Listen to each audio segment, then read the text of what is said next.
Oh, is that what we recorded already? Yeah. Say something. Hey, how's it going? All right. We're good? All right. Let's go I back. like this better because I can. You feel okay? I can actually see you. You want a light? You want a light, Tom? No, I don't smoke. No light. Okay. All right. Well, let's get back to what I was talking about. As far as this is it for me. Okay. For all in all, I'm going to be by myself except for my daughter. Everything's for my daughter, and hopefully when we do get this going, I want her to hear everything because we're gonna get it going. Yeah, I mean, I want. It was kind of like I was gonna, wait till I was gone before she could hear it, but I want her to hear it. That way, she knows who I am when she's not here, because I kind of have to change up a little bit. What I'm kind of like trying to be present in the present, what I'm thinking right now, and like you told me that, hey, I'm not by myself, which I know, and from my history of how I've been in the past, I can go downhill in a heartbeat easily, okay, and I did when I was younger, when I was like late teens, early 20s kind of thing, where stuff and like little things could make me go, and big things too, but now it's to the point where, hey, I'm not worried about anything. I learned not to worry. You I mentioned this to you last night. Yeah. I just wanted to be on record that I did doubt you. Okay. I did. I had my concerns. Yeah. But I stand corrected, and I'm impressed because what you just been through, knowing that you were softy, that your heart is so big. Yeah. In other words, you are a bitch ass nigga. You have such a good heart, and it's so soft that I really, I was concerned that I thought maybe you would not check out, but that you would. But man, I'm telling you, it's something. It's very impressive. It's like a force of nature now. Like you're handling everything that needs to be handled. You're doing it like when it's supposed to be done, how it's supposed to be done. I know you have your moments, of course. Yeah. But it is, you definitely have surpassed whatever I thought. Because man. Well, to me, I think you know me better than anybody else because of what we've discussed and how. Not based on what I was thinking, because man. No, if I was in your shoes, I'd say the same thing, because what matters to me is the people around me. Okay, and when you attach somebody to you, it's like that's forever kind of thing. Right. But as far as checking out, I mean, I could have just buried myself. You guys take care of everything. I'm just gonna mope and pity myself and ask the question why. Everything was why not? I don't have time to do that. Okay, I've got so much invested in my daughter that if I did that, what would she think of me? If I were just to give up and say, no.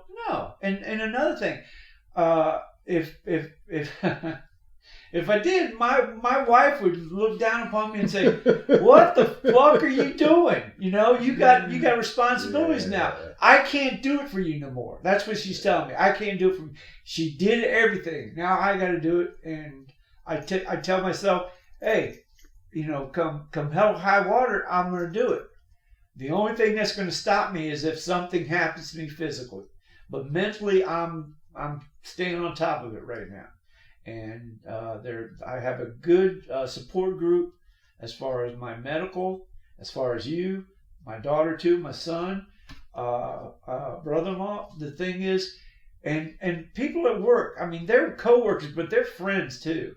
Not, well, they're friends. And I would take them up on it if I really did need something. If they keep saying, if there's anything you need, if there's anything you need, you know. And the funny thing we were talking about, if there's anything we need, well, I'm kind of like need my car washed, so I mean, you know, stupid things like that. And that, I mean, I'm just saying, it's just a joke about it, and that's what's getting me through. I mean, I got a joke sometimes, and like you said, there's moments, for instance, at the funeral home when we were getting stuff together. We just started. We were just, getting just, she was telling us things we need to do. And I said, okay. And then it's like, I can't do this. And then I said, I got to use the restroom. So you know, and it was one of those coach, inspirational things where you look at yourself dead in the eyes and say, you got to do what you got to do. You're here for a reason. You can't slack. You can't, this is it. There's no do-overs. Once you decide that, you could give up, but, if it's time to do it, then you got to get off your ass and do it. And that's what I did there. And in the morning, I have to keep doing that because it's the same thing. The funny thing is when you wake up by yourself, it's scary at first, but then you realize I'm not really by myself. I'm with somebody. That's how I feel. So, anyways, that's how I'm doing. And like I said, if push comes to shove, and if I, if you recognize something that I was doing that was kind of, I smack the shit out of you. Exactly. That's what I'm hoping for. Because I tell my daughter, I said, if you see me doing stuff that my wife would catch me on, I need you to do the same thing, because sometimes I'm stupid enough to keep doing what I'm doing without somebody checking me. If I need somebody to check me, hey, tell me straight up, and eventually I'll get straight with what I'm also impressed by, and I'm not somebody that's easily impressed. Yeah. Is the way your daughter's handling it.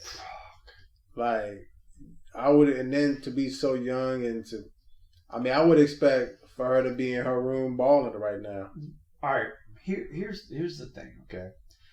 When it happened, okay, my daughter was on the school bus and somebody called her and said, hey, there's ambulances in your court, okay? So she kind of had a little heads up. Well, I'd say about 10 minutes before I know where her bus comes, And the funny thing is, she was saying, you know how you feel things during the day? I don't know what it is, but you feel things.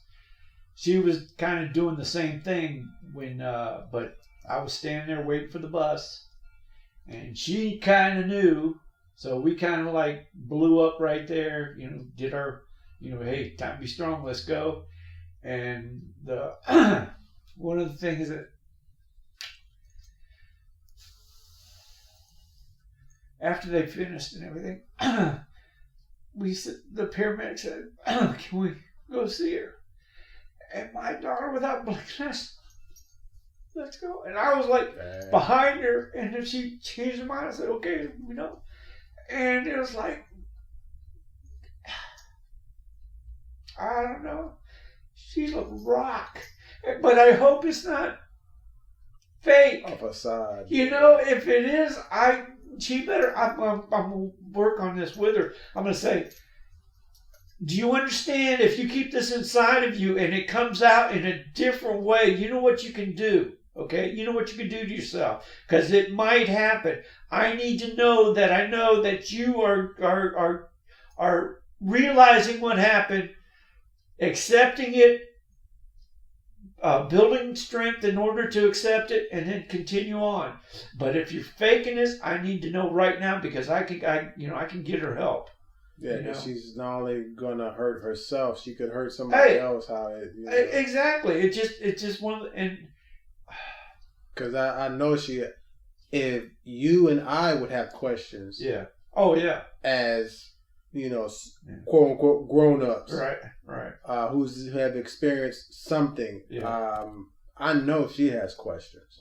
Well, one of the things is now it's sad to say, but she got her grief out with her grandmother, okay, which was only January, okay. Now it's March, okay. I mean, we're still. I mean, this house, like jewelry, stuff like I told you about that last night, didn't I? I mean, I'm like, say, we're not done. We haven't even talked about this. Now we're doing this. And I think my daughter's, it's to the point where kids today, let's go to the next thing. What are you going to do? Stop? No, they just, hey, I got to go to school. I got to do this. And yeah, I think it's one of those things she's kind of has to, I don't want to say grow up a little bit faster than what she would normally. Yeah. Not to say that's a bad thing. No. But she seems to be. The funny thing is, okay, at school, people kind of look up to her because she's more mature, and she will tell people that's not right, or hey, you're looking kind of this, like a mom would do. I'm serious. It was one of those things where she will speak up. Isn't that the way people looked at your wife? Yeah. Oh yeah. I mean, she'll be honest with you and say, hey. We need to correct this, or this ain't right, or yeah, and that's one of the qualities that she has. Was it a QA? Yeah, she's quality assurance. Yeah. And anyways, like I said, I don't know if that place is going to have capacity for all the people she knew. Okay. If they're going to go, so I don't know. Might have a part 2 or. I mean, a sequel, or standing room only. I mean, To me, I can see that place packed.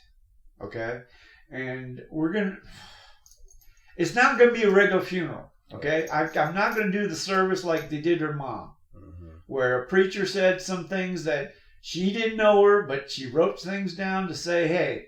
And I'm curious. What is your plans? Okay. Well, here's my plan. I already planned the funeral. I'm thinking about our next door neighbor is a pastor. Okay. That's better because it's more. Yeah. Yeah. Intimate. Okay. They knew. Well, I haven't asked him yet, but I'm gonna ask him if you can. How do you say it? Facilitate, but. MC. Kind of, sort of where you kind of like do the beginning where normal, hey, we need to open with a prayer. Officiate, kind of. Thank you, and then after that said, because he can say a few things because he kind of knew it, but then I'm gonna open the floor. I'm gonna, I'm gonna tell them straight up. I'm gonna tell people straight up at the beginning. I'm gonna say, okay, this is the only time you will have to say something that means something. If you don't want to, that's fine. But I'm giving you a chance to speak out. I don't give a fuck what you say or what you're saying something that you mean. See, okay? That's why I mess with you, because it's truth. Yeah. And that I've always had something like that I wanted to, when I go. Yeah. Go say the truth. That's what. If I was a dick, say I was a dick. If that was your experience with me, just pure truth. I'm telling Even if you have to break away from the normal way of doing things, like what you're doing. So. All right. Well, like my brother, when my brother passed, okay, younger brother, Wayne, okay, I kind of did the setup for it, okay. I kind of said, okay, this is what we're going to do, this, and I provided the plot for him at the cemetery because I had one, but it was one of those things, okay, this is what I think we should do for him because he would want this way, and that's why I'm doing it for her, is he loves this certain type of music. Well, that's going to be playing at the beginning and during, that kind of thing. It's going to be playing because I want to know that this is what he liked to listen to. Like it or not, this is what you're going to hear, okay? And you got to get an understanding of what he was, that type of person. And they can, hate it or love it. Well, no, it's the thing is that you can take it or leave it. I don't give a shit what you think of it. It's give it time. Give it time to listen to it because there's certain words, and that's the same thing with these songs. There's certain words that mean a lot to me and her too because we sang these songs or she sang them, and it's not the vulgarity of the song, okay? Because nowadays it really doesn't matter. You don't censor, songs like on the radio like you used to, or you have to put fudge instead of fuck or whatever, just to make it PG. But some of the songs, like if you hear them, you're gonna laugh because, like I said, when we hear them Sunday, you're gonna get the preview of how it's gonna sound because. All in all, the people that she knew or the people are in the same age group where they've heard this before or they like this or they understand. And once they hear it and they understand, that's her. That's how I'm looking at it. Because she used to like country, but not no more. Okay. My daughter used to have to listen to country because of her grandma in the car. We're kicking that. I'm curious, why not country anymore? Is it because it's the new type of country, or just they fell out of it? I think because she was exposed for her mom. Okay, her mom kind of that's all they played kind of thing. And when she was growing up, she heard Johnny Cash, and her mom played that was her because they were in Nebraska, the Heart Belt. There was nothing, New York or Los Angeles influences. It was, what the country was listened to. Country, stations like WCMS, if you remember that. Don't remember that. Yeah. But, where country music sucks. But, that's, and then when I met her, she liked heavy metal. It was one of those things. That's one genre I could never get into. I take pride might be a strong word because I don't like that word unless it's used right. But I take pride in being able to, relate and even enjoy any type of music. I mean, I don't care what it is, grunge and heavy metal. Yeah. I have not been able to. It's a hard genre to accept for one thing. Plus, now, I mean, my son, Tanner, he's a metalhead. Okay. I mean, he loves, those, all the groups, Pantera, all those. And I got a box of CDs that he left, from when he moved that has nothing but, and it's staying out in the garage. I ain't touched it. But his mom liked that too because of her influences when she was became an adult and so forth. But then she hit Sublime, and I had never heard of this group Sublime. I never heard of it, but you know how things grow on you. Yeah. Like you in country music where you first started. I'll listen to it, and then all of a sudden it's that was South Carolina. Yeah. Okay. There you go. It's based on where you're at, where your locality is, on what you listen to, and sometimes if you go off the not deep end, but if you go off, the norm, if you kind of like people like look at you, I got you. You know what I'm saying? Like if somebody's driving a car with a bunch of rap music playing, you're gonna like. And then they see it's a little 80-year-old little white woman, and they're like, "What?" Yeah, I got you. Exactly, which is kind of cool to think about. But this music that we're going to set up is for her, but it's for me and for Tanner because Tanner knows this music too. Lena knows it. She sings along to this music because, like I said, her mom influenced her to listen. Now. Her genre, what she listens to, good God, they got so many people's names that here's what happens now in the car when I take her somewhere. I got the radio hooked up so she can run her phone off into the car system, okay? And she asked, well, what do you want to listen to? I said, I like to listen to something that we both know, okay? Then she'll play a couple songs. Then she starts playing her list of songs she listens to all the time. I'm like, who the fuck is this? You know, I'm like, that's what I'm driving. I'm saying, I've never heard. I mean, on the radio, it's not playing on the radio because I've never heard these songs. Okay. Then she give these names out, like, who the heck is this? Like, one is shoot, what is it called? The Creator, something The Creator, which is a popular group with her friends and stuff. And I'm like, no, I mean, it's not hard rock. It's she's based on K-pop. She used to, but she jumped on whatchamacallit? BTS. She was a fan. I mean, like one Christmas we bought her stickers, got her, you know, and then she fell off. It just wasn't her thing. So yeah, but her and coming back to, you know, how strong she is, she's keeping an eye on me too, and that's and she's talking more mature. Well, that's what I'm saying. She's kind of has to grow up a little bit quicker than because she knows that who was keeping an eye on you is not keeping an eye on you anymore. So she took up the guard. She took the. It's like when I hear these stories of these villages in Africa, and then you realize that it's an 8-year-old girl raising a family. Oh yeah, you know, like the mentality.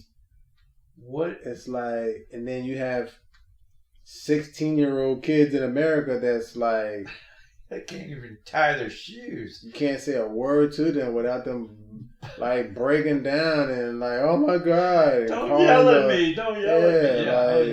Yeah, I got you. It's so funny, and the thing about it, the way she is because both of us raised her to be independent as much, and especially her mom. She raised her to no bullshit. You know, be honest with us. You know, you try your best.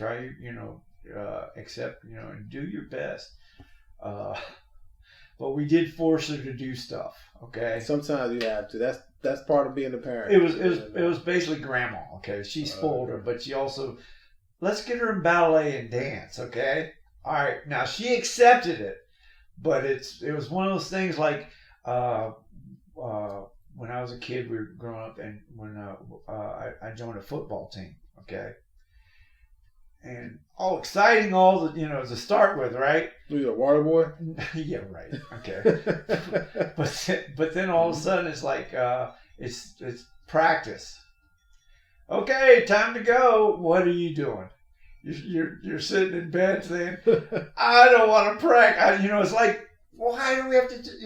Why don't you just play? But no, it was one of the calisthenics, and you know what I'm talking about. It's like it's something that you don't want to do, but you have to. You have to do it. Exactly. Well, her ballet, she didn't want to do it, but she did it, and she was in some cool shows, and I remember that you were telling me, I gotta go see my daughter dance. She pulled it off, and she was. It was like one of those things where I think her, my wife, kind of like lived through her because she didn't have the chance to do that herself, because her mom, once she had grandkids, okay, not before, but once she had grandkids, it was all a total 180. Oh, okay. She was all business to start with, and then all of a sudden she's like grandma kind of thing, okay? And my wife used to talk to me about how she was treated, how she had to take care of her little brother, how her mom would go out drinking and things like that, and back then it happened. It was one of those things where sometimes when you had kids, it's like my mom's different, but I mean, I'm sure that certain days you want to get away. And well, it's kind of like a cliche thing because this is the first time that you're being a parent. Yeah. It's the first time that you're doing a lot of these things. Yeah. And to have your world kind of like just change overnight like that, it takes time to adjust. Yeah. It might take a whole child to adjust it. And when you have your second and your third, you'll be able. So I think, with you said your wife doing things for your daughter that she wasn't able to do, and then the 180 from your mother-in-law. I think is always that second. This is my second chance. Yeah, that's what it was. And then two, now, like with the mother-in-law, you're not using your finite energy to do many things now because she's already established. She has enough energy to kind of like do the things that she wanted to do with the right attitude, and so I could see that. I could see that. That's one of the things that I admire most about my wife was she loved kids. Okay, she was actually Save the Tots.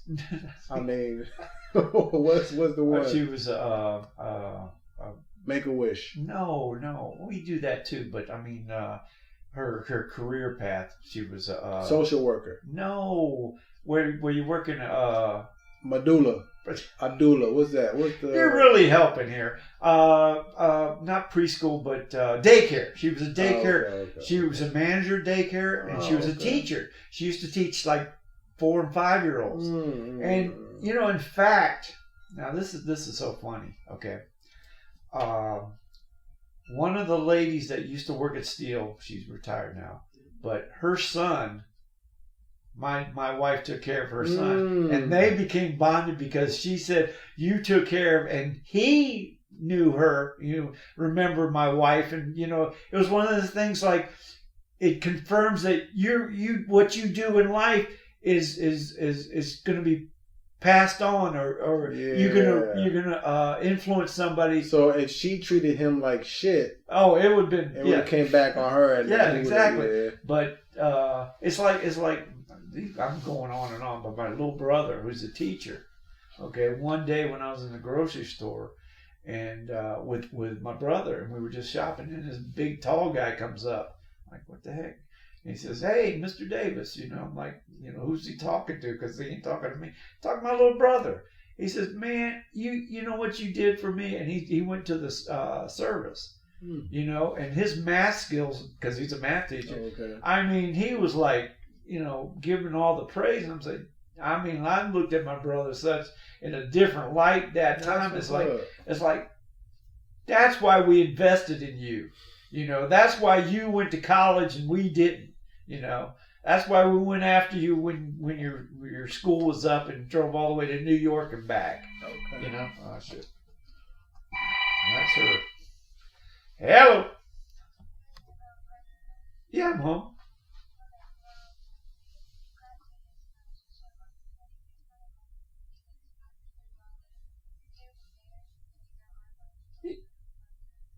Yeah. I mean, he doesn't want to go to the party? Yeah, I mean, is his dad going to drop you off, or will I have to come pick you up? Okay, yeah, come on home. Yeah, he can stay around. But he's got to stay outside. No, go ahead. Tell me it's okay and whenever. And tell his dad that when he needs to go home, I'll take him home. Okay? All right. He doesn't have to come pick him up. Yeah. And we got to decide on what we're going to eat and all that good stuff. Okay? Well, we'll look at the weather. All right. We're still that's still on the board though. Okay? We'll take care of when because Tanner wants to go too. Yeah, he was invited too, and I got Joey to go too. Yeah, he's a professional golfer. Yeah, he is. He's got his own club too. You don't want to see it though. All right, I'll talk to you later. All right, yeah, take your time, and whenever you come over, it's fine. Okay. All right, be careful. Love you. All right, bye. Okay. That's good. She's coming over with him. That way I don't have to talk to her. This is her second boyfriend, yeah. Not the Patrick. No, not the football player. I thought it was a basketball player. Basketball and football. Oh, okay. We went to his football games and we went to a couple of his basketball games. He sucked. Well, he's not a player. He's just on the team. Yeah, he's a bench kind of guy, Yeah. but it's one of those things that I think they use him for his height because he's kind of tall, but he has no coordination on what to do under the He's just basket. go there and get in the way. Yeah, just get in the way. Yeah, and I think he surprised himself when he has the ball. Oh my God, I got the ball! What do I do? You know, that kind of thing. And his stepbrother from the stands, when we went, he said he was yelling at him what to do because he had no clue what to. Shoot the damn ball! Shoot the damn ball! And he's like, I mean, it's almost like he looked at, okay, and do it. Like, God, come on, you know. But anyways. So Patrick, the bowler and B guy, and he's a B guy, and he's I don't know. I can't. You know, it's funny how life works itself out. You know, because when she broke up with Devin, first one. It was like he broke up with her. It wasn't the other way around because she was like in it to win it kind of thing.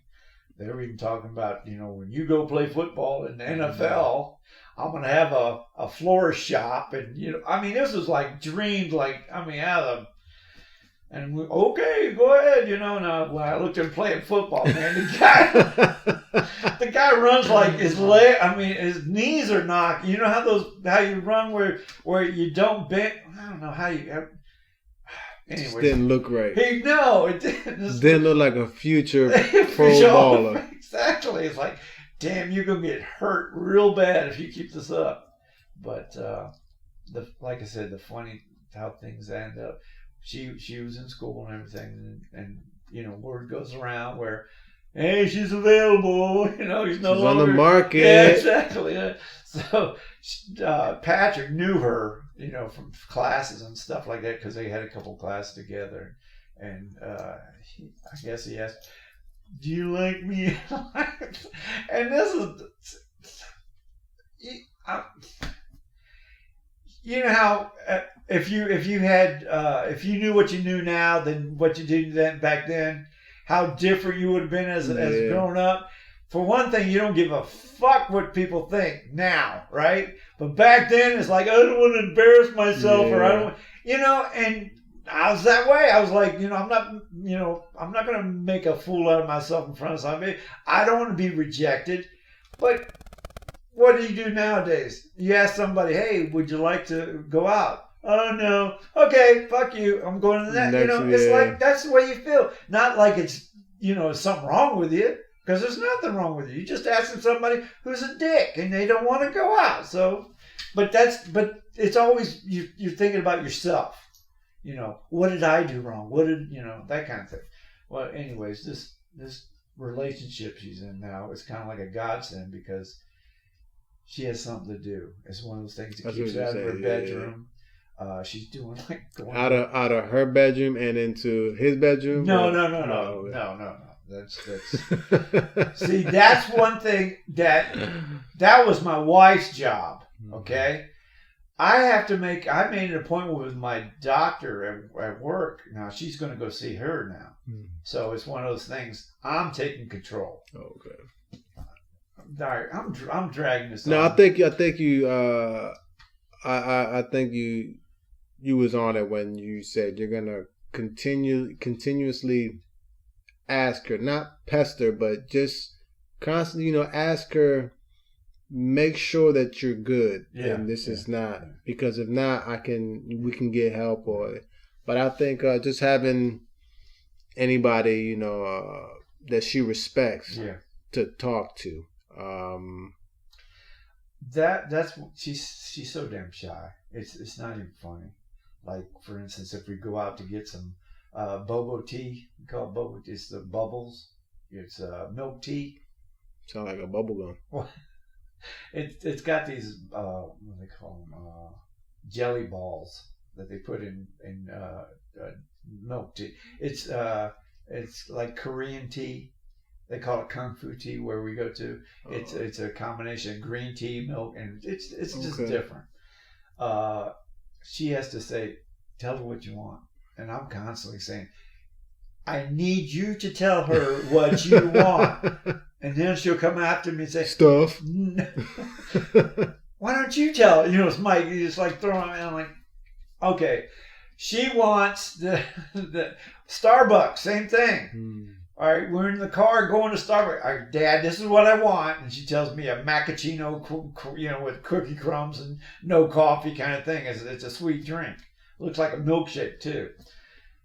So we get up there, and I'm like practicing this what she wants, and then I say, all right, this is what I need. A carrot to that. And the lady at the counter's like, what the fuck? And my daughter say, you're saying it wrong. This is what it is. I said, oh, why don't you tell her what you want? That's. And then once we finally ordered, and then she says, I want a cake pop too. It's like, God. It's like you're a kid one time, then you're an adult, then you're back to a kid. Is that what you're doing here? But I wouldn't have changed it for the world for that, because the one thing my wife and my daughter were not. They were close. They would do things by this, and I'm sure they were pals and everything like that. And I'm hoping, because they were always against me anyways. They would joke about me, and I would hear one specific word like fat or stupid or something like that, and I'm like, okay, they're talking about me. And they would joke hard, and I'm like, hey, I'm here, I can hear you, and like say for instance, if I were gone, they would talk, they would say stuff like, well, he's gone, we don't, and I'm still here, but they did, but when it comes to me and her. Like my wife would say, hey, go take her to get some tea, or go take her something like that, And at first it's like, do I have, that kind of thing. But then it's like, hey, let's go. Let's do this. And that's the time where we connected and talked.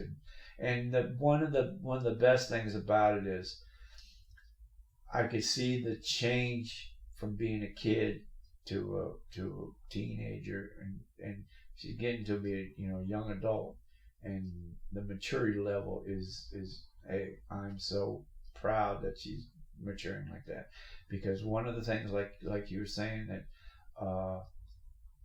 I have to make sure she's okay and I'm okay, but it's one of those give and take kind of things.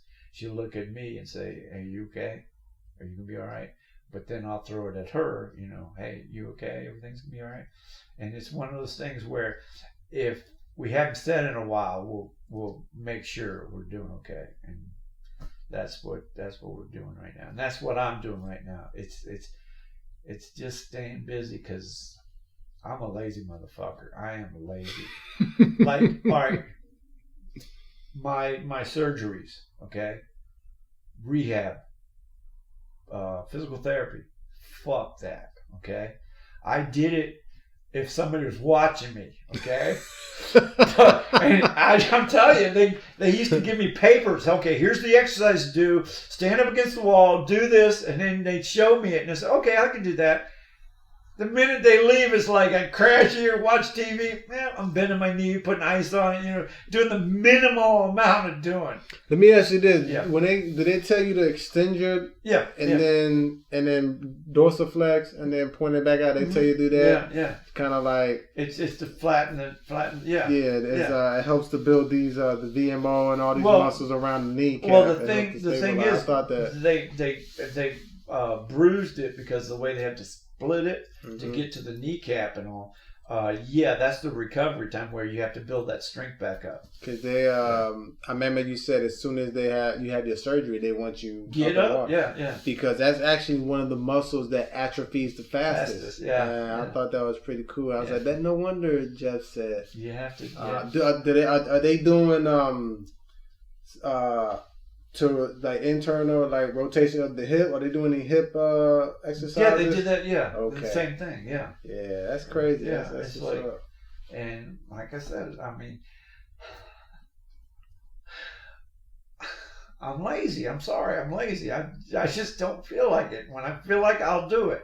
Like for instance, if I know the physical therapist is coming, right, and I've been laying around all day or whatever, I'll get up and start doing exercises, just to loosen up. Yeah. So I look good in front of her. Then when she leaves, like, I'm done. But here's the thing, though. If you know, not you, but in general, if one knows that they have a propensity to not do shit when they're supposed to, Yeah. but then they do it when the situation changes. Yeah. If you know that that's how you operate, then you can use that to your advantage. Hey, that's what I've been doing. You know, like that's yeah. All right. Well, here's this is gonna be all right. This is when it happened. Okay, I got to tell you this. When she came home and she went upstairs and it was like a half hour before, I said, "Okay, it's raining. It started raining." So I told my wife we were gonna go out. So I was going upstairs to tell her, "Hey, we're not gonna do what we're gonna do," and that's when I found her. The funny thing is, I've been practicing up the stairs by walking on my, instead of taking your good leg and bringing your, that's the way. Same thing with going downstairs. You put your bad leg down, then you're, doing the opposite. Well, I was taking the steps as are normal steps. I'm like, hey, I'm doing pretty good. But the minute I knew there was a situation and I had to do CPR, I was on my hands and knees. I mean, totally flexed, totally bent over and everything like that. Not even thinking about anything. And it was one of those things, and I'm like saying, and I'm paying for it now. Because yesterday I didn't feel, because I think shock or whatever. But today, my calf is, I think I've blown it out. Because I've never bent it that far in order, and I checked on YouTube, what's the best way to, fix a calf muscle, and they said put ice on it, so that's what I've been doing. But when after everything was done, I just realized that. I said, the way I was doing, say for instance, I couldn't do it, normally. But once the situation called for it, I didn't even think about it. And I think that's where people can do things that they say if they thought they could do it, or no. But if push comes to shove and you gotta take care of somebody, or you gotta do something to get out of the way, and you do it, and it's one of those things. And it's like sometimes you can run fast. Yeah. But if you're getting chased by a dog, you run just a little bit faster. You got a third gear coming up, and then you kick in. And so, anyways, that was one of the things that it's a second thought and that kind of thing, because the thing is, what happened, I gotta stop reliving it. See, that's the thing, it's not, when something happens, and if you're not there, you can only imagine, but when you're there and it happens, and you gotta, did I do the right thing? Was I, and I remember everything. If I really think about it, but I'm trying to put it away somewhere so I can, keep track until I need to. Yeah, I mean, it's you was there though. Yeah, I was like, yeah, but was I there? But you was there. Yeah. She didn't go alone. Yeah, but she was with the person that she loved. Yeah. I mean, you was there. Like, I think personally, it would be worse to have somebody I love just alone. Yeah. When that's their final moment. Yeah. On this planet was with you. Yeah. And I think there's no better way to go. Well, see, the way things are happening with this family, okay, with her mom. The way she. Yeah, look at that. Like, we're still thinking. Her brother-in-law. We're talking yesterday at the funeral. He's still like, what? They're still questioning it. Where was she hit? What was, and he wants answers, but it's to the point, and I'm kind of thinking the same thing. What finally happened to her? What caused what it did? And one of the things is they got a hold of her doctor And that's where they come up to the conclusion. I think, and I haven't seen a death certificate yet for the cause of death, but I think they'll go with heart attack or something like that. And in fact,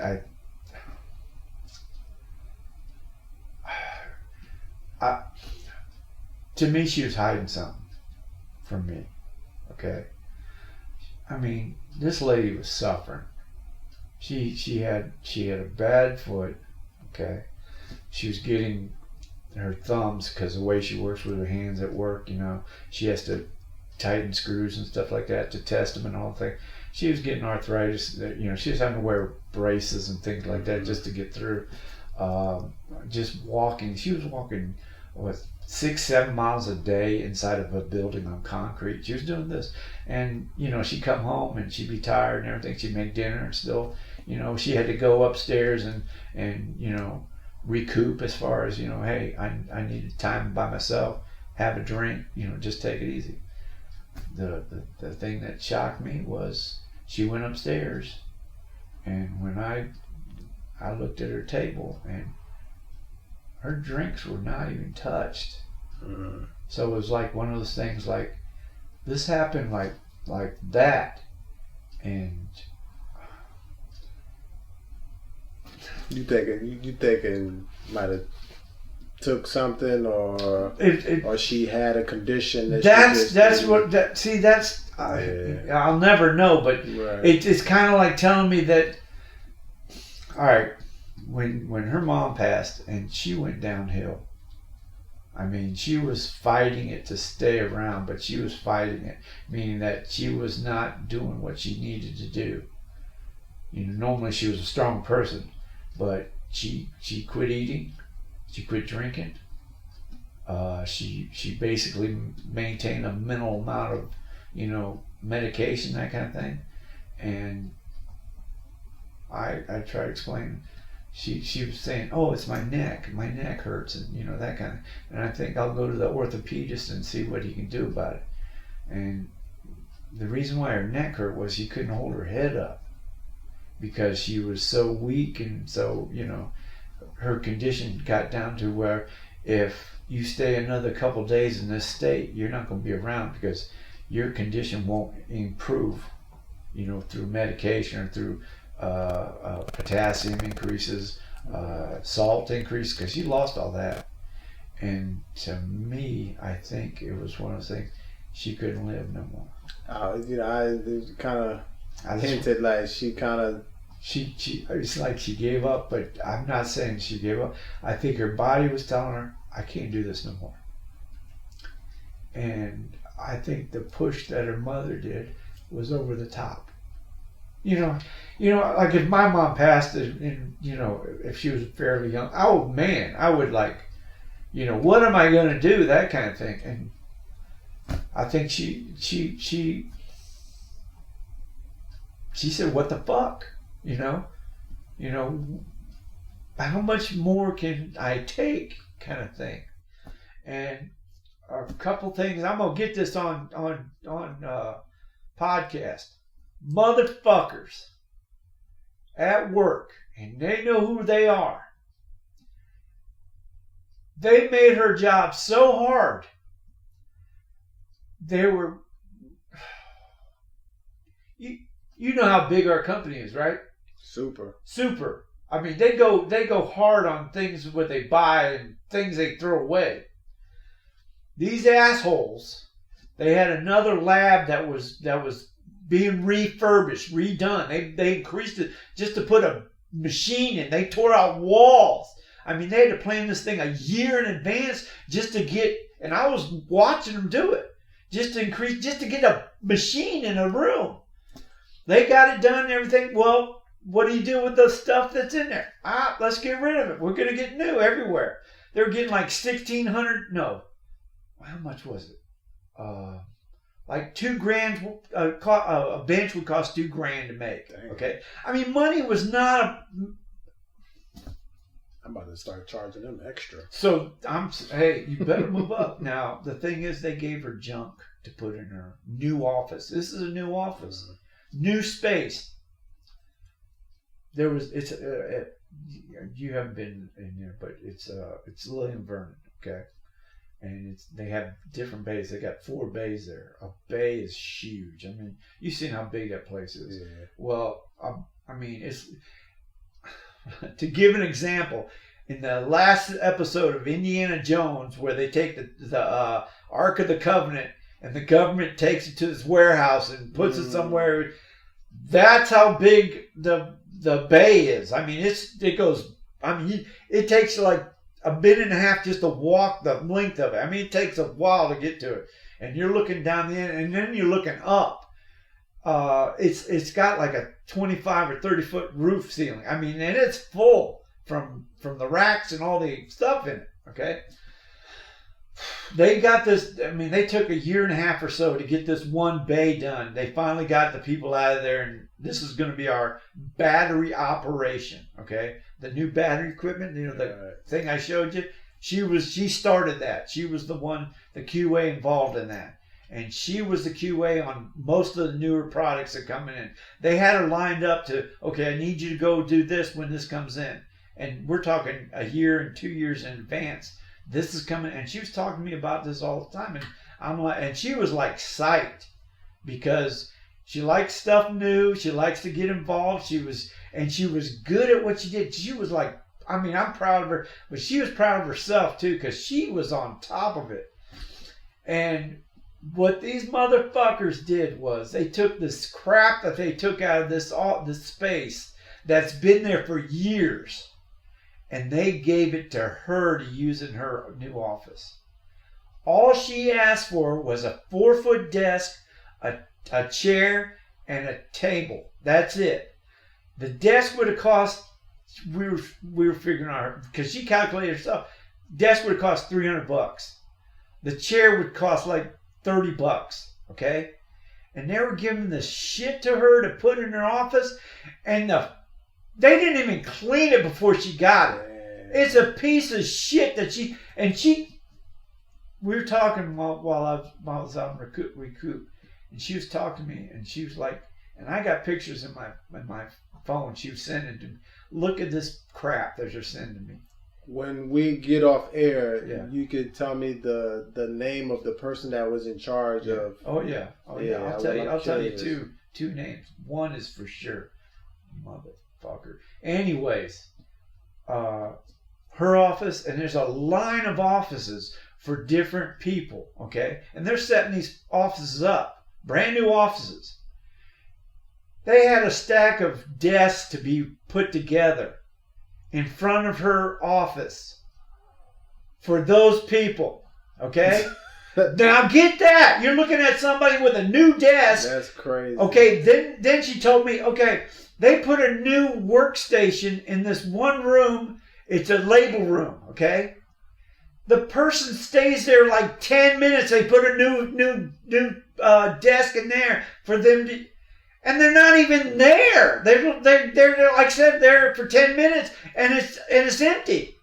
And I was telling her, I said, let's go change this shit. We'll take yours, switch it, and then if they're not going to be there, what the fuck would they, think about it, you know? It wouldn't matter. You could do that because you got access. Oh, heck yeah, that's what I was going to do. And I was getting to the point, hey, I'll buy you a damn desk, you know? We got money, we're gonna make some, and I was getting to the point where, fuck them, let's make you happy and make you what you want to do. And she was... Oh. You know, I wouldn't even say it's so much just to make her happy. It's like deserving. 20 years. She kept that.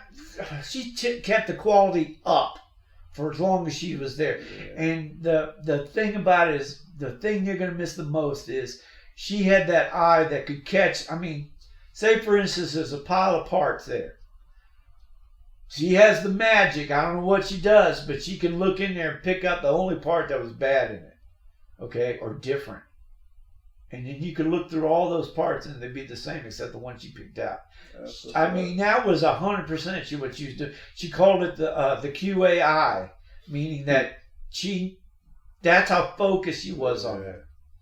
And when this was going down and she was still like recovering, They knew she was in the hospital with intensive care. No compassion. Nobody called. Damn. Her bosses, the motherfuckers, didn't call. I mean, my department was, because of me, was giving her, hey, get better kind of thing. They were making up for the rest of the company. I would love to know the head of those departments so I can know who I'm dealing with and how to treat them. Pause. I edit it out. Okay. The motherfucker. Never heard of him. Well, if you wash his car, I want you to throw some shit in or something. I ain't gonna throw it. I'm gonna do a good job, but okay. I'm gonna charge him. I had respect for him because I knew where he was from. Okay, I mean, we kind of had a banter, and he knew me, and I knew him, and I didn't, But when it came to my wife, there was something about it because she knew who he was, not like I didn't know who he was. Okay. All right. There was an episode where my wife was pushed by this guy. Okay. Time clock. Okay. It's getting racial here a little bit. Okay. I'm just letting you know. Okay. What is he? What do you mean? What do you think? You said racial. I mean. All right. When you say racial, what do you say? Black and white? There you go. He was black? Yeah. What? Okay, here's the other way. Not Barry, but this guy. Okay, the episode. Okay, the episode. Okay. This asshole who works under. Okay. He's white. Yeah. Okay. In fact, whatever. But under was going to the time clock. I mean, he would punch in like the minute it turned to where he's supposed to be. Where you got 7 minutes, Mm-hmm. I see. That kind of thing. Okay, all right. We were waiting outside the time clock because we're ready to get out of there. It's 2:00. Okay, all right. He's going by her and he kind of like elbows her and pushes her. Who's the? No, the guy, okay. the black guy, okay. the black guy. Okay. He works second shift, so it's like one of those things where you don't really see him or don't associate with him or anything. But he was just there. He kind of like how you like I need to get to the time clock so to get. Yeah. Well, he kind of did that, okay. And my wife took offense to that, and I took offense to it too. I said, "What the fuck?" And then, what do you want? What do you want to do? I mean, he was doing that in my face because I was like questioning, don't touch my wife. What are you going to do about it? Hey, let's step outside. Okay? All right. This is on camera, okay, where the time clocks are, okay? HR, racial, person who's investigating, racial, I'm just giving you that word, okay? And look over the video. They couldn't. They said, no, I didn't see him. Touch your wife or anything. And you call my wife a liar? Is that what you're saying? He did that because on the fact that he did that, and he comes after me by saying you want to step outside. Okay. Then they say, well, your wife was yelling at him too. I said, what? She had a freaking mask on. It was during the time of COVID where you had to wear a mask. How the fuck could you tell somebody they were yelling at him or speaking words to him? How the hell can you do that? That's kind of strange. Because of the racial situation, they weren't going to make a big deal of it. Now I see. Okay, that's what I'm saying. Okay. All right. Here's the thing, okay?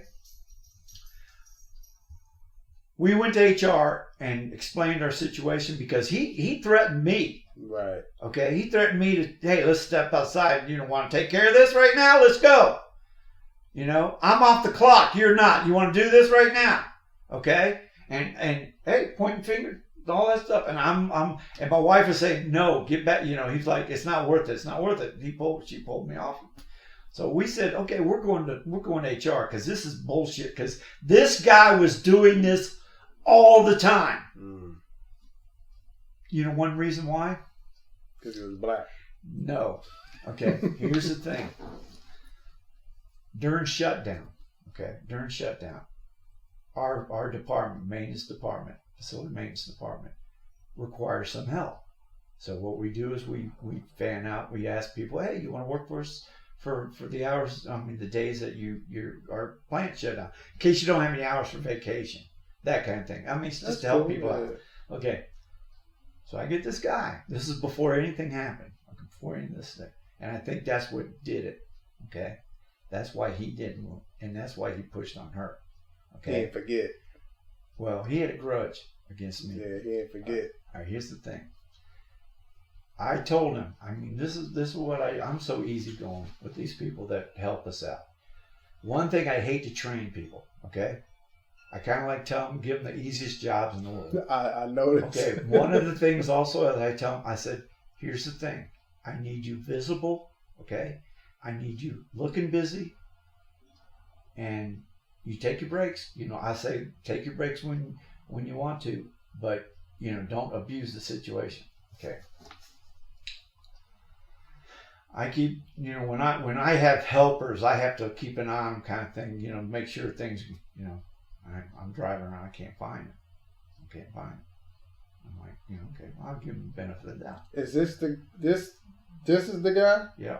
So you once trained this guy? Yeah. He asked for, and we gave it to him, and he kept pushing. Oh, I'm I'll work. Giving that bullshit. Saying I'm a company man bullshit. Have I seen this guy before? I don't know. You might have. If I pointed out to him. Okay. Anyways, we found him in his car, and that's what he was doing. I said, hey, one of the jobs I tell people, because I have to do it sometimes, I said, I need you to go all along the fence line and pick up trash, because this is what we need to do, okay? Gave him a thing to pick up trash and all that stuff. Okay. So, when you drive by, you can probably see him, pick up. I said, well, see that? Like I said, I caught him in his car like twice, 3 times. I said, no, you can't work for us no more. So I said, you're done, you need to go home. Damn. Once I said that, it's like. Was that his first offense? No, it was like his third, because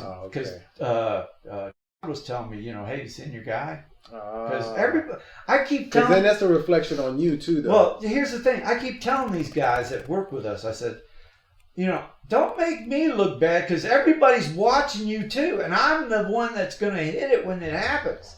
Yeah. If you screw up, now it's your livelihood on it's you're screwed up. Then and so see him being racial. He did the easy way out. I'm gonna rest on my laurels. I'm not gonna sweat. I'm just gonna earn the easiest pay I can earn by not doing anything. I'm gonna do the bare minimum. If that. Yeah. So that was his true nature. Okay. And ever since that, if I seen him or if he saw me, it was like one of those things that he held the grudge. He took it personal. Oh, he took it. So my thing is, how did he end up still working at? He changed departments, obviously, but okay. But here's the thing. Okay. Reputation should have followed him. Who would have gave him a job? Second shift. Okay. When everybody's on second and third shift, first shift people, supervisors, they don't see shit. All they're looking at is their good people that are on first shift to make them look good. But those second shift people are out in the parking lots, doing whatever, but just doing the bare minimum, okay? Making them look good, making up numbers just to make it look good, okay? So it doesn't reflect on what they're really doing. My wife talked about this situation, and then this was like before the big investigation, where since he worked under, he had to make do something, because it was a disciplinary action. He told my wife, I've been trying to get rid of this guy forever. Okay?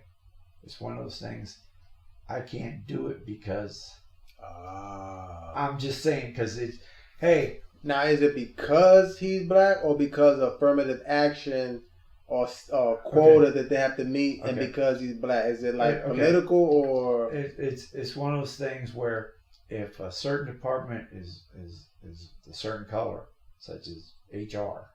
Okay. And if one of theirs gets in a situation where I'm going against what I no, you're just observing. It's like hear the facts. Let me tell you, I can't candy coat it.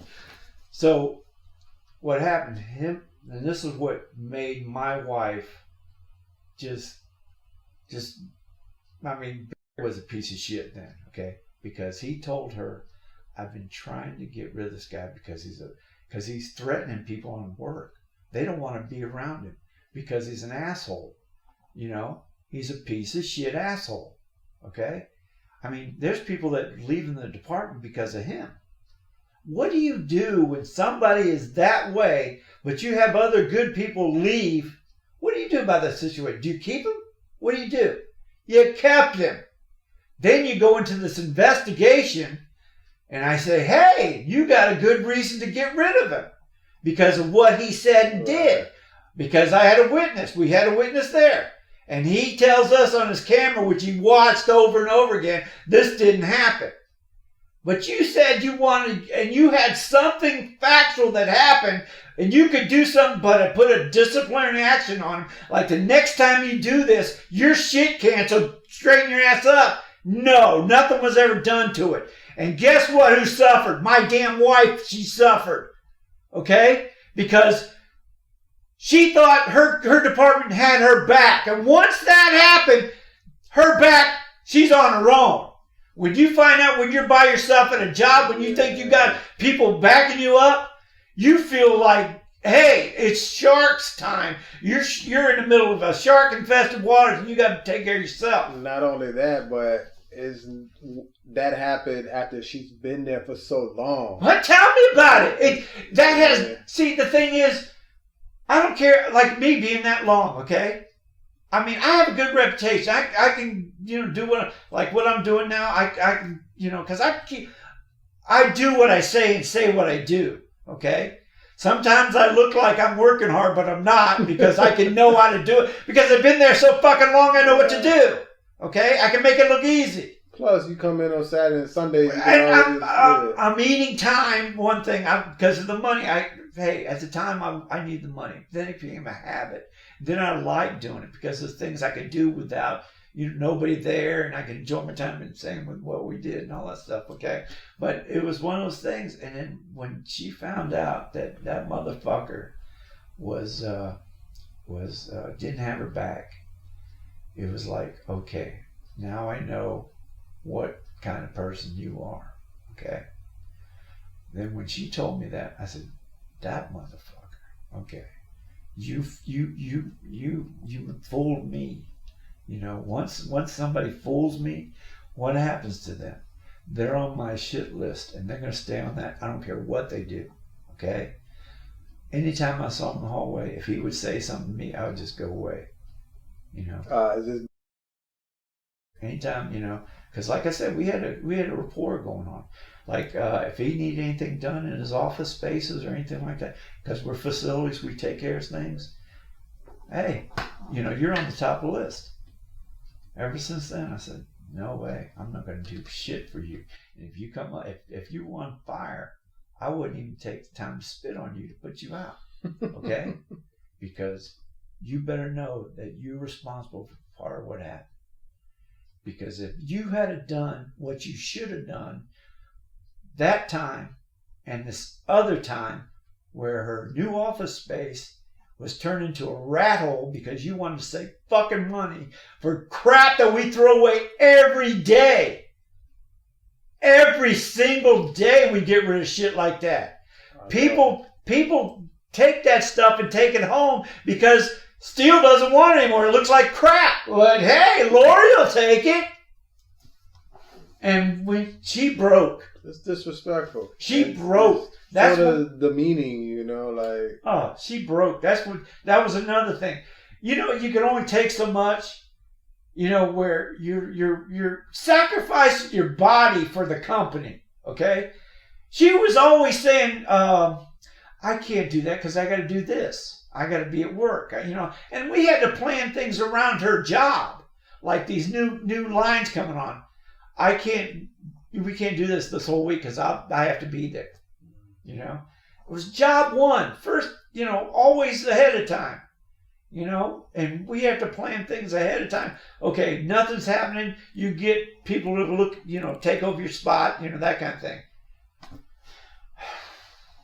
It's fucked up. It is. So I'm glad you told me his name. So yeah, and the other one, okay, this is their immediate supervisor. His name is. Okay. Damn, never heard of these motherfuckers. No kidding. Okay, these are. I'm gonna look him up though. Yeah, you look him up. He's a milk toast. Okay. Never heard that. Well, he's a milk toast. He's whatever the boss wants. Okay. You know, right? Yeah. I don't think too highly of him. Well, why do you think? I just think he acts like a douche. Okay. The reason why he does. I like that word, douche. Well, it is. He's a douche too. I hate him. He's spineless. Okay. You know. He's gotten. I feel better about him now than I did at the very beginning. Right. Me too. Yeah. Okay. I saw his true colors, and his true colors are fits perfect with it. He. Let's put it this way. He's always been that way. Okay. Whether you know what I'm saying. And to me, he's got a great sense of humor. You know, he's a great boss. Did I meet his daughter at one point? I think you did. Yeah. And you've done his car before. Yeah, I've done his car before. Yeah, okay. I think you did. But anyway, it's just like worried about who's above them. You know, worried about how good they look. Worried about, hey, I don't need anybody hassling what I'm doing, because if I have to make time for something that is not really in my wheelhouse, I won't do it. So I got to make the boss look good. Yes, man. Yes, man. Yes, man. That kind of thing. Mike Manning, same way. My wife would call him up or text him, you know, and he's supposed to be in charge of quality. Okay, if shit goes. My supervisor, he kind of he's I don't know, he's into projects, you know, because he worked at another construction outfit, and he was kind of like a project manager kind of thing, where he kind of made things go. But my wife would contact me saying if there was a situation. And she would, you know, and it would take half a day for him to respond. You know what I'm saying? Okay.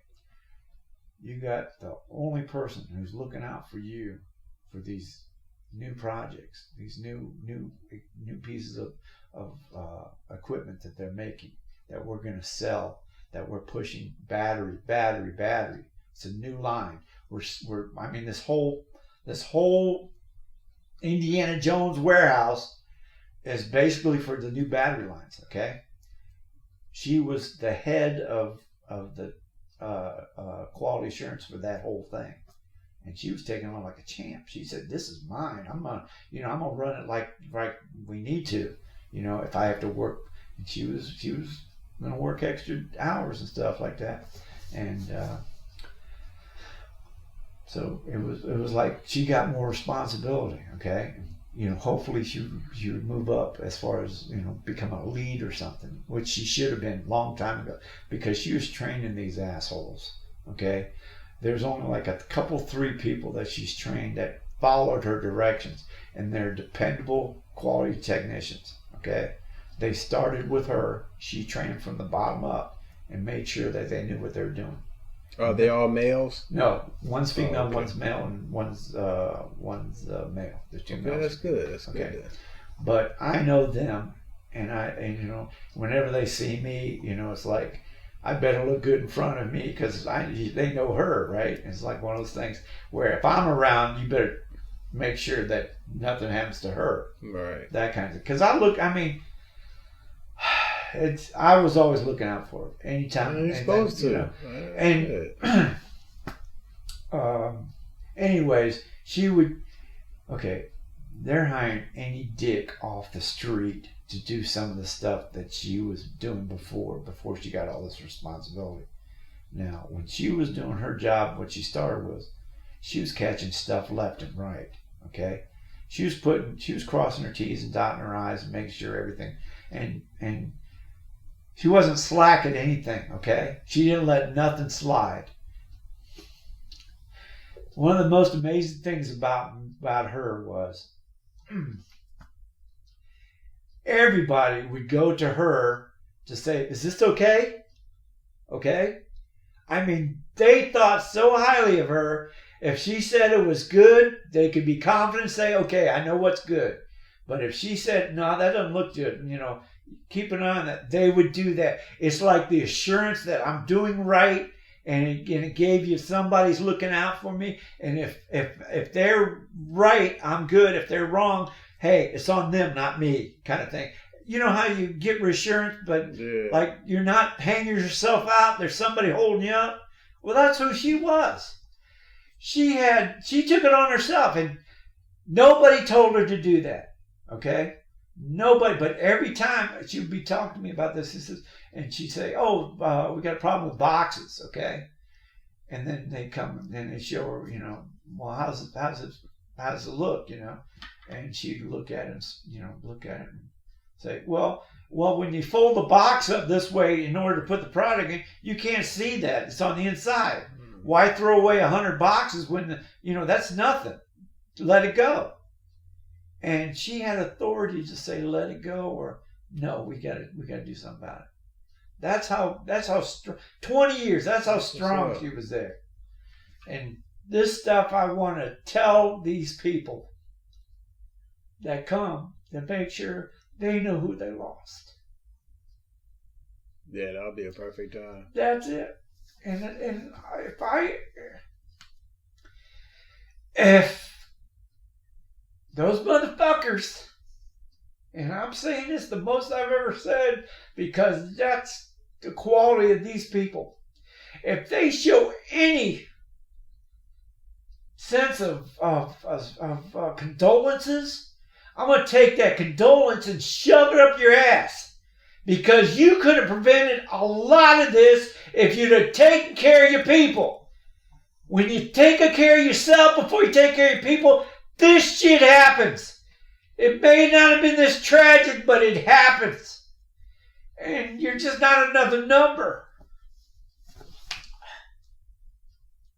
And the sad thing is, I couldn't do nothing about it because it's not my department. And it's like I'm risking my job to protect her. And if I said something that, I could be in trouble too. And all I had to do, it's like, but now, like I said, we're off the clock. Okay? You're not invited to this funeral. Okay? I don't want to see any cards from you, because I know my wife would say the same thing to you. It's fake. It is. It's fake. It is. I don't accept nothing from you because you, motherfucker, didn't help when she needed the most. And I couldn't help her because she was hiding it. Oh, man. Yeah, so I don't want you to edit none of this shit out. I'm not. It's not. But for your sake, God damn it! I'm.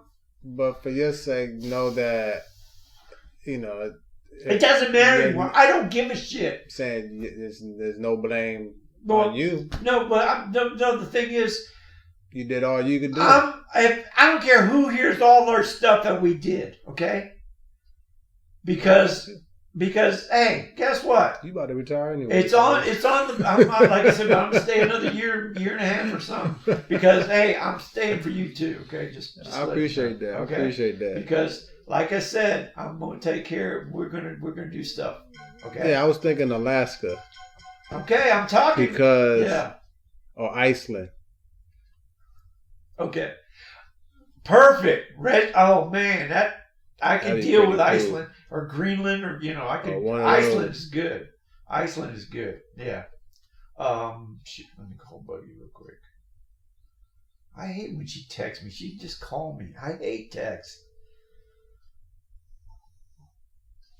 Hey, I got your message. Why don't you call me and tell me that?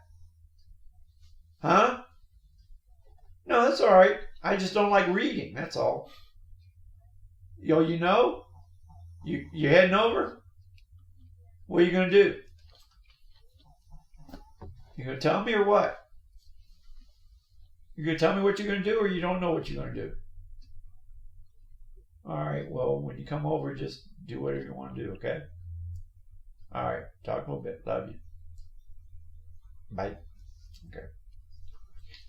Anyways. Yeah, I mean, man, they people get what they'll get their comeuppance one way or another, whether you're there to witness it or not. The one thing, okay, I've seen it so many times with me. Okay. All right. I try to do the right thing. Okay, I really do. I try to be the company man kind of thing. I kind of look out for the company, but also I look out for myself too. Okay. Then those people who are above me that think that since I've been here this long that they can tell me that what I'm doing is not what I should be doing. Okay. All right. But I've been doing it this long and it's been going the right way since. But you're going to try and tell me, well, those people that kind of do that don't work there no more. Okay, I've outlasted them, and it's going to be the same thing with these two boys. Okay, they're on the clock. Okay, they're getting a reputation. Okay, of what's going to happen. I will spread that some so far. Okay, because you can't change the facts of what they did. Okay, you can't take it back because you did it. And if you had done the right thing the first time, I'm not saying this would have never happened, but you would have made it a hell of a lot easier for her to recover, come back, and do her job the right way. And because she's picky. She was picky, okay? She really was. I mean, her her nickname was PB. Picky bitch, because she even said it. Hey, I loved her about it because she, whatever she wants, she gets because she's got to be satisfied with what she gets, and she was picky. But this, when you know it's wrong, when hey, this ain't a mom and pop show. This is a big ass freaking company that they're paying millions of dollars out the window, doing stuff that I hate to say it, but they're kicking their own ass, They're well, that's why the head guy was let go not too long ago. Hey, the improvement is there, but they're still lacking in certain departments that need to improve. And if they don't catch up on it, it's going to happen to them too. They're not going to be there. They're going to disappear. Okay. And you know what? As much as good old and homeboy or whatever is to contributing to what happened,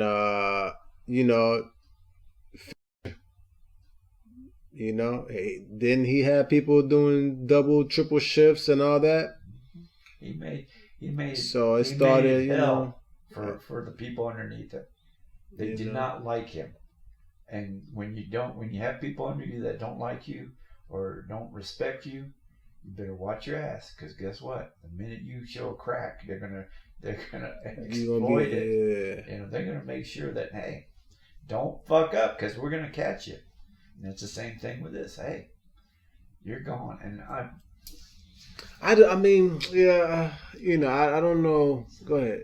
Okay, there's so many people I talk to in different departments. I mean.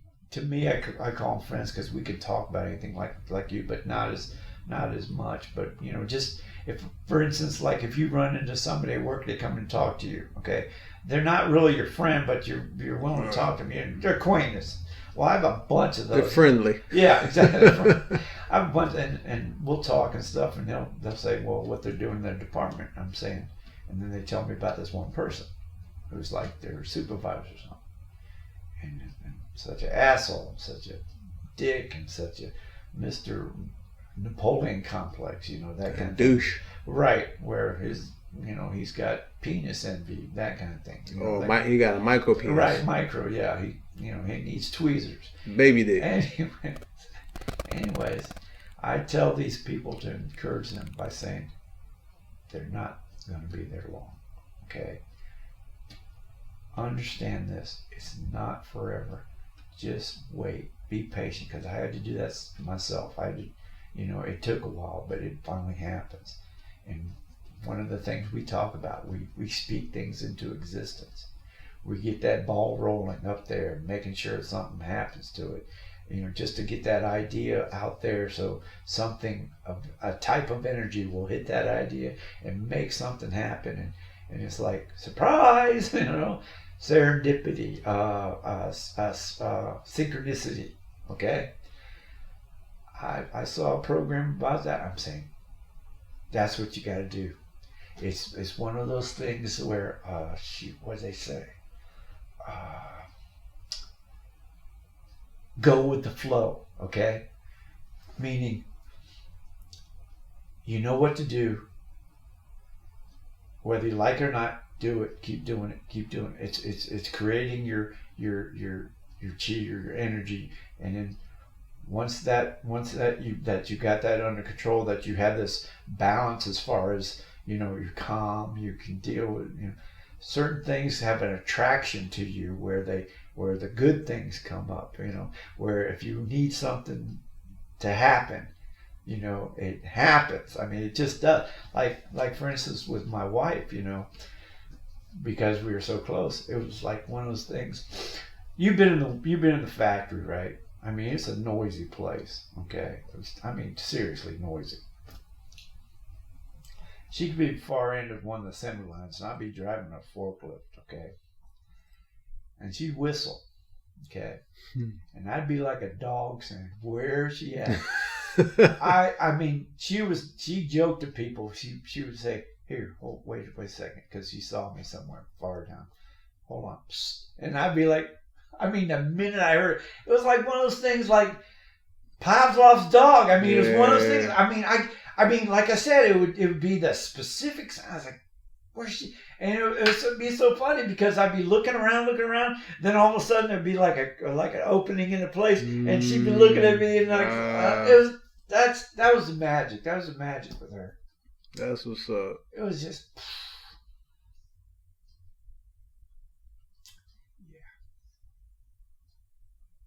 Thanks.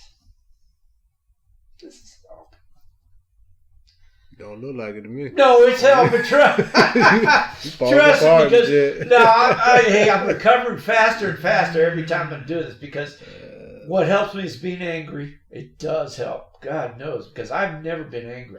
You know me. I've always told you. I don't think I've ever seen you like that. I've always told you it takes a while for me to get angry. And a lot. That takes a lot. But once I'm there, like right now, but I'm calming down because, if it push comes to shove, hey, I'd do something. But I'm calming down. But it's everybody has their limits. Everybody will do something. Hey, it just depends on how much they get pushed. This is helping me to get things out. Like I said, it's on record now. So if anybody hears it, they know what I lost. They know what we all lost. Yeah. So I'll make sure somebody hears this. Yeah, this will be the next one that put up. Okay, because and we'll call it a tragedy that shouldn't have happened. That's what it should be. All right. Because it wasn't supposed to happen. It wasn't. But it's like, it wasn't supposed to happen to me either, because I'm a nice guy. I try to do the right thing for everybody. I try. I really do.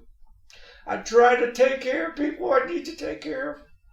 You do a good job of it too. Well, I'm telling you, and somebody just done something just a little bit more to make it a little bit more easier. You can never tell what would happen. Never. I think you hit it right on the head there. Because, at the end of the day, it's on you. Yeah. It's on us to make that decision. Yeah. But damn, that decision and that motivation could be enacted so much easier if people made things a little bit easier. You know, you get to the point where if your environment is just smushing you constantly, right. it stress. You're gonna say fuck it. Yeah. Like, yeah. You know, and I think that's why no matter what happens, good or bad, everybody has played a part. Yeah. You know. One of the things it reminds me of, okay, when you have to work, okay, because of your situation, what you've done, you know, what you want, that kind of thing. It reminds me of slavery. Mm-hmm. Okay. All right. In the sense that if I don't work, I'm gonna be beat. In the physical sense, okay? But if I don't work, it's going to mentally drain me or physically drain me because I'm not doing what I'm told to do, that kind of thing. So you have to like when you say you go home, you're done for the day, you know? You're no longer, she kind of like continued on. Oh, I see what you're saying. It's one of those things like, she worried about things after, you know. I mean, I know there's plenty of loved ones that I wish that I could say, hey, you know that what you're doing is detrimental. Stop doing it. Right. But at the same time, and there's things that I can do to ensure that they stop doing it. Right. That would then take me out of my own, you know, element. Then it becomes more manipulative. Yeah. You start to play games. Yeah. That's undermining their own autonomy. Yeah. And the last thing you want to do is take that free will from that person. Yeah. Because it's that's going to take them on a certain journey, certain path, certain evolution, certain development. And you don't want to do that. No. That's like the most major breach of spiritual law that you can do is take somebody's free will. So you can say anything or do, but you know, unless they are willing to surrender their it's fine to lose them. I mean, it's like I said, it's like with a crackhead, you know. A crackhead is going to do crack until they say enough is enough. Right. You know, now, or alcoholic. An alcoholic is going to keep drinking until you say, now, what you don't want to do is bring alcohol around. You want to make it easier for them to. Right. You don't. Right. And so that's what I see that you're saying. Like, we could have made things easier for. My fault too. It's my fault too. Cause fault is a strong word. It's a strong word. It's a little bit too strong. All right. You know how when people get set in their ways, okay, and you see that one of their ways it's detrimental to them, okay. So you take it upon yourself to say, hey, you question them. You say, hey, don't you think you better, think about what you're doing, or that kind of thing. Because I think you're beating your head, against a stone wall. And then they say, what is it to you? I'm doing what I want to do. I'm maintaining, what is it affecting you? How you, doing that? That's the thing where I got with her was she was doing things that normally if I didn't know her, okay, I would say, hey, you shouldn't be doing that, okay? But knowing her and what she was doing as far as compensating for the pain, that's pretty much, it's almost like cancer patients, okay? What do they do for cancer patients? They give them ice cream. They give them that too. Ice cream laced with morphine. Okay. What does morphine do to you? It hinders your breathing. It kind of like takes you away rather than build you up. But right. But what do you want? You want pain, or you want that kind of thing. And it was the same thing with her. Did I want to start an argument, create a fuss, which is going to raise her stress level even more? Make her say, "Hey," but in her, anytime we talk about it, just to talk about it, not to question or anything, just to say something. I would ask, "Are you okay?" And she said, "Yeah," which meant to me that she knew when to stop, like smoking. She quit flat out. Like saying, "Wow, I mean, how do you do that?" I mean, you hear people who try and kill!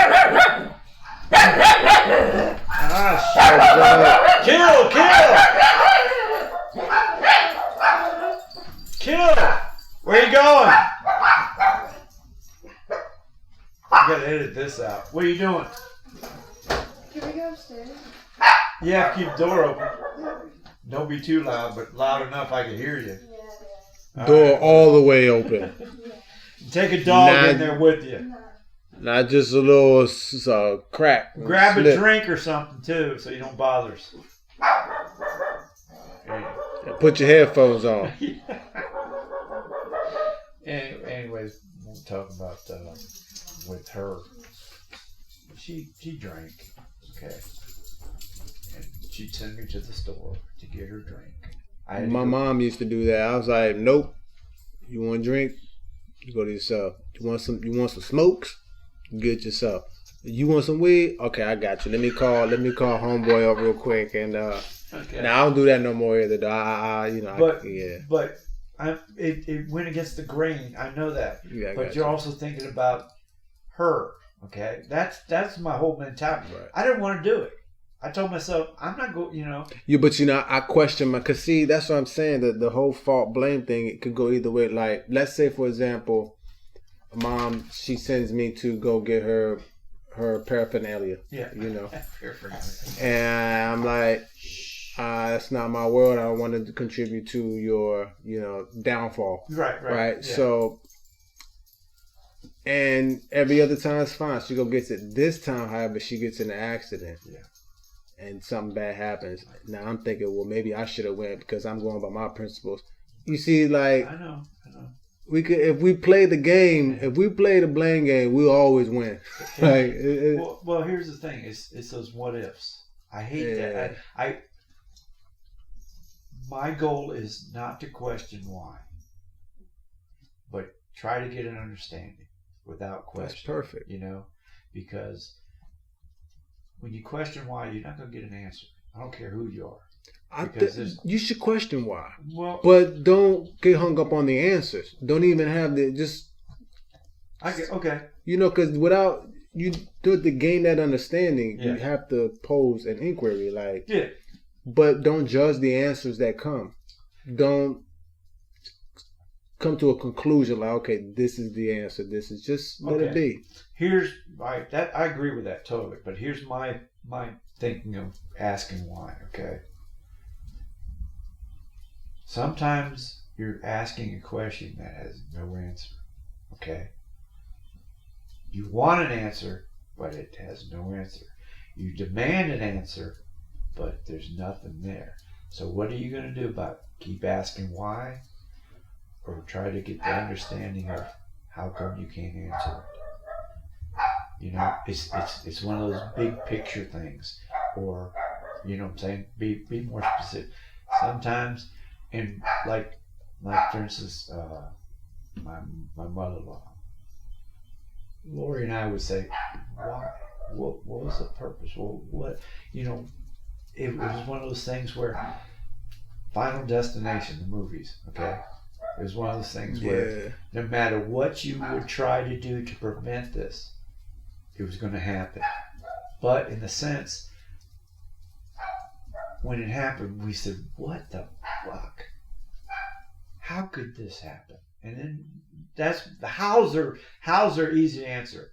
How is, well, it happened where she did this, and then it fell, and then boom, that was it. That's the how. The why is the reason that only God knows, and He'll let you know when He wants to let you know, and it may not be the time you want Him to know. So, but here's the thing, though. yeah. But there is an answer. The thing is, it's not immediate. Let's put it that way. It's not okay, immediate. If you want to give me that, okay. But just asking the why will set up those conditions to eventually get that answer. Because understanding doesn't come like that. Yeah. How many times have we read a line or come across a lyric or a book or something when we was 12, and then at 20, only at 40 that we finally say, "Oh, I get what Mom was saying." Okay. All right. But that question was still there. Yeah. You didn't dwell on the question, No. but the conditions was set up. So now span that just 30 years. Yeah. Imagine lifetimes. Yeah.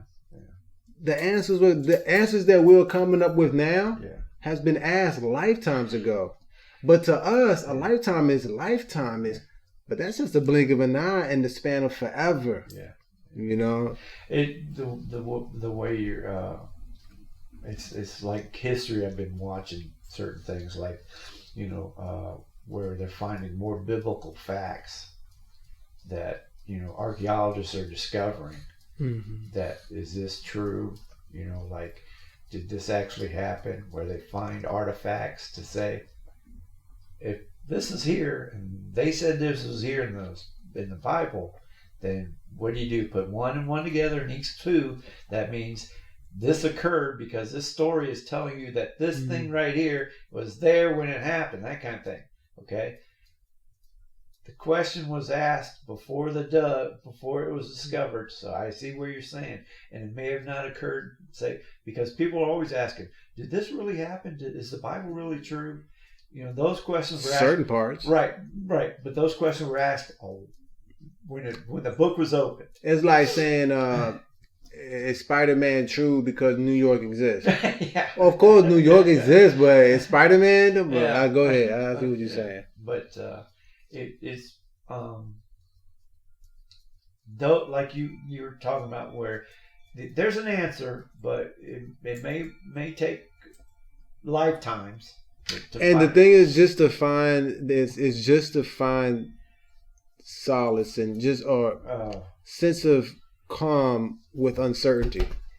Just as uncertain. And as a fault is just a strong word. I don't think it's anybody's fault. I mean, it's just, and I really don't think she was probably hiding anything. I think it's just, we all get placed in a situation where our ignorance catches up with us and we just don't know. Yeah. I mean, we cope with life the best we know. Yeah. And slowly we learn how to cope better and better. But we will all hit a certain point where our ability to cope will be outmatched by the condition. And so it just so happened, of course, like you said, people didn't make things easier, but after a tragedy, when things start looking up, okay, and like her situation, she was like, man, I'm getting this position. I got a little pull now. I got my own office. Mm-hmm. See, that's kind of like, that's prestige, Got my own place to put my stuff in. It's like my door. It's sort of like a physical manifestation of all the work you put in. Like, it's something to symbolize. It's like a medal. It's like a trophy kind of thing where I put the blood, sweat, and tears in it. And now it's the proof that I did. Yeah. But then have it, Yeah, just shit it on. Don't making it look like you didn't do it, and making it look like you didn't deserve it, or making it look like you're one of the you're nothing special. Which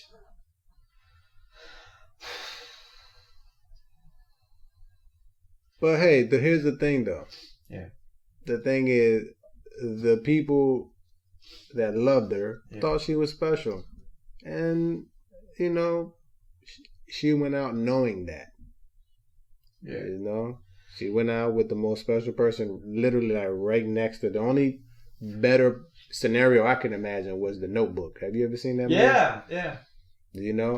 I mean, that was like a Notebook sort of dark ending, you Yeah. know, but But it was kind there. of like, yeah, that's the way it should be. I mean, that's Like, how better could you do it, or how, I mean, you said your lips was on her lip, like that's the way. Yeah.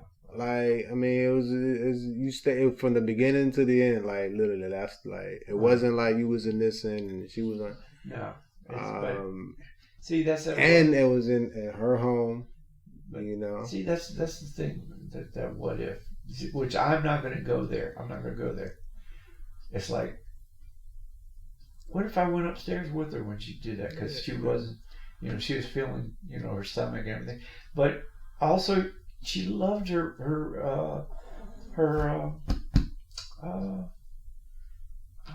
what do you call it? Me time or space. She privacy. Privacy. I mean, and that's one thing I was adamant about. If this is this is her house. She's let me live here, okay? Hey, and her room is her room. That's not my bedroom. That's her bedroom, okay? The thing is this, like, you can ask the what ifs, but if you knew that this was going to happen, you would have made different moves. It's not like I mean, that's why I'm telling you right now, I'm not going there. It happened the way it happened. What if is not in the playbook? It's not going to happen because it's one of those things. What if she recovered? Okay. What if she had brain damage, or what if she? What if the CPR did more damage because you crack ribs and stuff, and if she's in. It's one of those things. I'm not saying. What if she got better and you said she would drive like a maniac, right? What if she got better and y'all was on a trip? Yeah. She crashed and all y'all and the dog. You know what I'm saying? Like, okay, you want to go dark? I'm just dark here. Then she crashed and she ran into a house. Yeah. And then now that family gone too. Like, oh man, you're piling it on right now. I got you. It's just. And then somebody saw that on the news, and then they fell over out of because it's like shock. Yeah, exactly. It's like, damn, you roller coastered this thing. What else could we? How far else could we go? Oh my gosh, it's like one trap after another. But I this is, I don't know what. It's fucked up. It sucks. But the thing is, you're giving me opportunity. You're being there when hey, I need you, and you're what I'm saying. I'm serious, because if the shoe was on the other foot, I would. Hey, right there, buddy. I mean, I know you would. If there's anything, see, that's the thing about it. People keep asking me, and I'm going the opposite here. People keep asking me, if there's anything we could do, anything, like that. And I'm like saying, I've never really asked for anything from anybody, except my wife or my daughter, people who I care about. Like I ask you if you can help me with this or that, right? That kind of thing. But other than that, I'm here to help you, because that's my job. That's what I do for a living. If you need something done, if I can do it, I'll do it. That kind of thing. But when people ask me, what I'm saying, I'm about ready to tell them, well, if you need something, let me know, because that's what I do. That's my thing. And to me, not to put any judgment on it or make it any worse.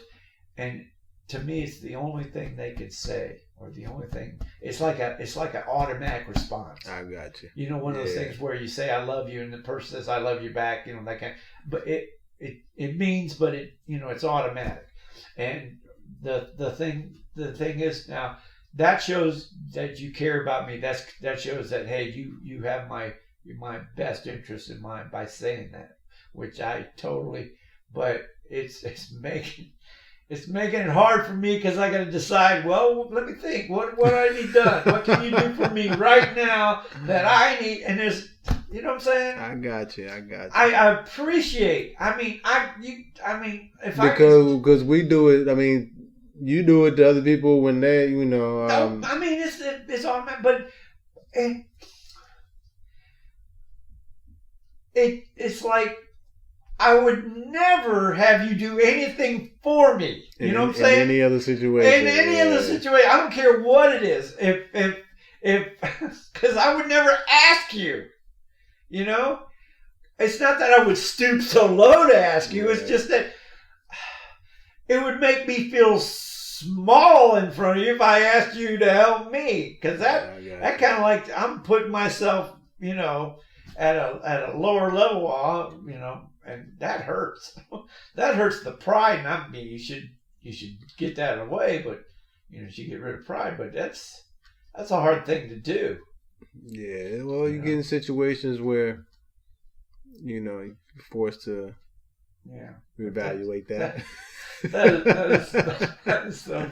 I mean, you gotta make humor out of certain ways, but when people out of the blue, is there anything? Is there anything? And I'm like, I'm taking a pause after they say that, right? I'll be like, anything? My mind is like, click. Let me say, I need a new pair of socks. Okay, hold on. Hey, you said anything. I would look at it. I would make eye contact. I'd be like, anything? Then I would look down. Anything? Yeah, I mean, that's how you gotta deal with it. That's how you get through it. I always say, if you need anything within reason, there you go. And let me know. Not beyond my scope or my ability to do something, but but it's nice to hear. But then, like I said, it puts pressure on you to think, or it puts pressure on you. And my immediate response is no. I thank you for the offer, but I mean, I'm good. I appreciate it. I'm good. Like a neighbor next door. I told you that we dropped 4 bags of food on us, and what kind? Well, we got a bag of apples, a bag of... oh, that's the apples you was eating earlier? No, those are they've been over there since... because she usually gives them to my daughter or we eat them for lunch or snack time. He gave us a bag of apples, a bunch of bananas, a gallon of 2% milk, some I got this memorized, some pasta, some pasta sauce, like it's a meal, let's see, he gave me cookies, which, hey, that's the best thing he got. The milk was 2%, but he can't be choosy. You can dip them in. Yeah, he can't be choosy. Gave me a thing of orange juice. Capri Suns? No. This is like Food Line brand orange juice. I would have looked at it. Bitch, I don't want no Food Line brand. Take this shit back. It was Walmart. Great value. Exactly. Bitch, I want no great value. See, that's how you can joke about it. What the fuck? Hey, can't you? I mean, look what happened. Can't you, up with some name brands on it. Yeah. Let me feel good when I see it. Get some lunch meat and some. I don't eat whole grain type bread like rye. I wouldn't eat that either. Give me a loaf of rye bread. Like, bitch, what's supposed to do with this? Scrub pops? Yeah, exactly. Perfect. I mean, if we can do tomorrow. We can definitely do tomorrow. I need that list. Yeah. I'm going to have my daughter text it to you. How many songs? Just so I can start I think it's about maybe 8 or 9, maybe. Oh, that's a piece of cake. Okay. Yeah. All right. Piece of cake. Yeah, we could do all types of shit. We got the mic. You can even say some shit. You can spit some rhyme. And this one's about... No. You can do all that shit. See, the thing... We can DJ it up where it blends into the other track. It blends into that. Or, what I hope... Or you can tell a story with the names of the title. You can do that. We're not going to get that deep. But the hope is, that they get the idea. not the actual lyrics, because the lyrics are, whoa, you don't do this, Luckily, it's in a funeral home, not a church, because that's when, but like it's a celebration. This is what you love, this is what, and like I said, once you hear it, there's some nice songs. A couple of them are I like them, but I think she likes them more. And did Sublime sing that song, Whenever I'm Alone with No, but that's one of the songs that I'm gonna show you this. Yeah, make it quick. It's called Love Song by 311. That's what it is. 311, Okay. Yeah. All right. I used to get high and listen to that shit. I swear. Now listen to this. Let me show you this. This is what she gave to me for our anniversaries. What does that say? Oh shit! And that's going right there. We're gonna move that over there. Move that. But this is. And when I saw this, I said, "This is." That's crazy that I would mention that. That's it. And I'm like, it's right there. And I'm like, they sing a couple of the songs like, but this is, see, that's synchronicity. That's where stuff we're doing is working as far as that's what we're talking about. But that's going up there, and that's one song we're gonna put on it because I don't think we put that on there. I think we left, but that's what we're gonna do. That might be the first song. What's up? How about that? And you did it. I didn't do that shit. No, because we did that shit. Well, the thing is, had you not have said that, I think. But that's going on the track. Remember that. I ain't gonna forget. I don't forget shit like this. But yeah, you gotta pack up. What you call it? Nah, that's what's up, man. That's what's up. Hey. I appreciate you, dude. You can't believe how much this means. Okay. Man, whatever. We just shoot shit. Hey, we're doing that, but also the ether is being increased by the things that we're going to do in the future. Okay. Yeah. Oh, Iceland. Yeah. You said. I think Iceland might be the bomb because that's kind of like exotic, but it's kind of like Alaska and. You know what they have? Aurora lights or whatever that shit's called. Well, they have that, but they also have you can look at that. Moose. They also have a lot of ice. Hot streams. Oh, because okay. Of the volcanic. Oh, yeah. And there are cures and there's. Is that Iceland or Greenland? Iceland. Okay. Iceland. I don't know too much about Iceland. But... Reykjavik is the capital. Yeah, Iceland would be it. Okay, all right. So we good with this one? Yeah. It's a man. I couldn't believe it. How many hours is it? Well, this one's 2 hours long. The other one was an hour and a half. But yeah, before the power went out. Yeah. Hey, dude, I'm serious. Texas Fab? Texas Fab, always, man. Always. Hey, right. It's the start of something great. And like I said, we're gonna travel.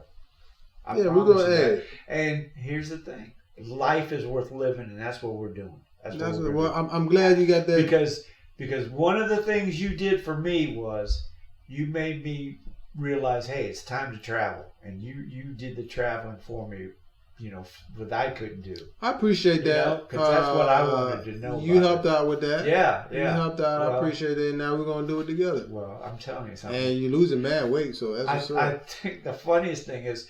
I think we're gonna tear the place up. That's the thing. I think we're gonna. We got to go clubbing. Well, we're gonna do a video. We got to do a video diary of this whole thing because we got to make it look. We got to do it right.